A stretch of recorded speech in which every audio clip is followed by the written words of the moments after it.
Hi, my name is Brian Riggs, and in this classical guitar lesson video, we're going to take a look at the difference between ascending and descending arpeggios. These are the types of arpeggios that we're going to use our right hand to pick out a pattern while holding down a left-hand chord shape. For this video, I'm going to focus on Guiliani's 120 right-hand exercises, where we're going to use a C major chord and then a G7 over B.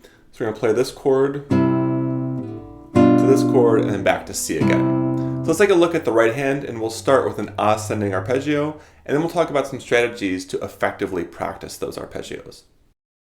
Let's start by looking at an ascending arpeggio. So ascending means that the sound is going to go up, even though physically we're going to start on the A string and then go towards the floor. The sound is going higher, so we call that an ascending arpeggio. Let's start with playing just the open strings. We're going to play the thumb on the A string, index on G, middle on B string, and ring finger on the high E string. So we want to be nice and even. 1, 2, 3, 4, 1, 2.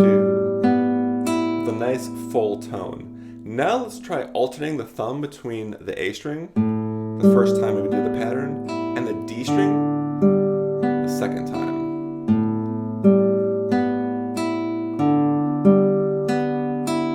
You'll notice that my thumb, when I'm done playing it, I like to anchor it on the string that I didn't just play. So I play A string, anchor on the D, and I play the D, and my thumb anchors back on the A. That really adds stability and I think accuracy. It's a good thing to develop. We'll go on in a second here, but notice that once you play a finger, the finger relaxes back to its default playing position. That's not to say that you come out like that or pull it out really in a fast or like really hard way, but you just kind of let the finger empty out of tension. So once you're done with all those 4 notes, you're basically back to the same position that you started with. If you wanted to add the Guiliani exercise chords to this idea, you can look at number 87 from Guiliani's 120 right hand exercises. There's a lot of them, of course, but 87 is C major. Then we go to a G7/B, where the middle finger of the left hand goes to the 2nd fret. Play the G open, 3rd fret of the B string with your pinky, and then high E string, 1st fret. And we alternate here, the D, B open. That's a really foundational pattern to practice. That one should be pretty comfortable and pretty easy, and if you're good at that one, you can definitely build off that. Let's go on to talk about descending arpeggios. So now the sound is going to go down.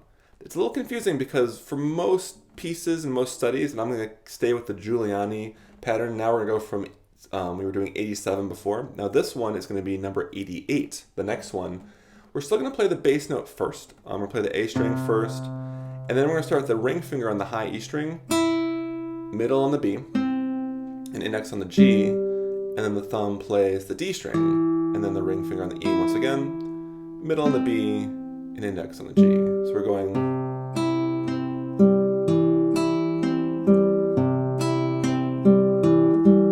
Whoops. So we're going to ascending.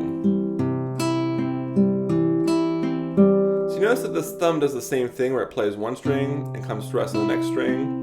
And when it comes back here, that's a little more difficult, but it's very good to practice because that lifting motion of playing the D string and then coming up a little bit towards the ceiling for the A string once again, that's really good for developing that muscle in your thumb to develop strength and flexibility, and it'll help you be more accurate. So that would be number 88 of Guiliani's right hand exercises. It's the same idea, we're just going in reverse.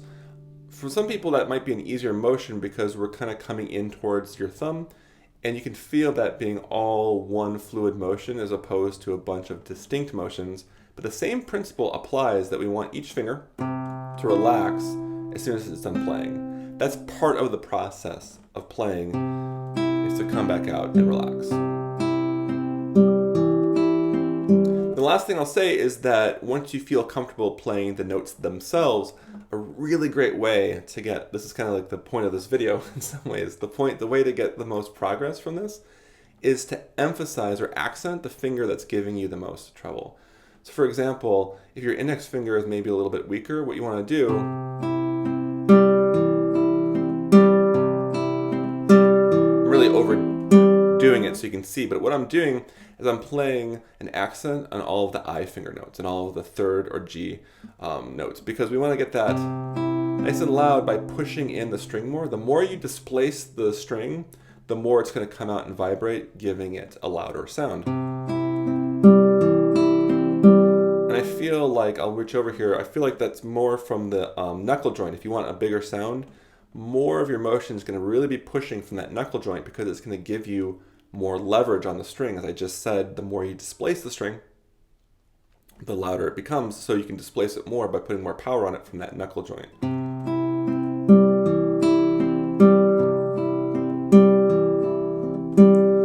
You could do the same thing with the ring finger.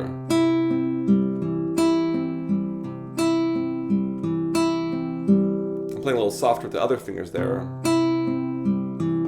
to really emphasize. I'm really putting that on the string and pushing with that knuckle joint once again, the ring finger, to get a little more sound. That's a great way to strengthen your fingers. I'd really encourage you to, in some form, put arpeggios into your daily practice routine, into your technical routine. The Guiliani exercises have a lot of the same chords. Of course, it's the same two chords, but there's so many different patterns. I think that's really a really important thing to practice. And I know it can be overwhelming. That's why I made this video saying you could start by doing number 87 for ascending arpeggios, and then number 88 for descending. That would be a great way to start and a great way to help you improve your technique. Now that you know the difference between ascending and descending arpeggios, you can incorporate these into your technique practice. It's a really great way to warm up every day to get your fingers going. And as we talked about in the video, you can accent a specific finger to strengthen that finger. So if you like the video, be sure to subscribe to see more classical guitar lesson videos. Thanks for watching.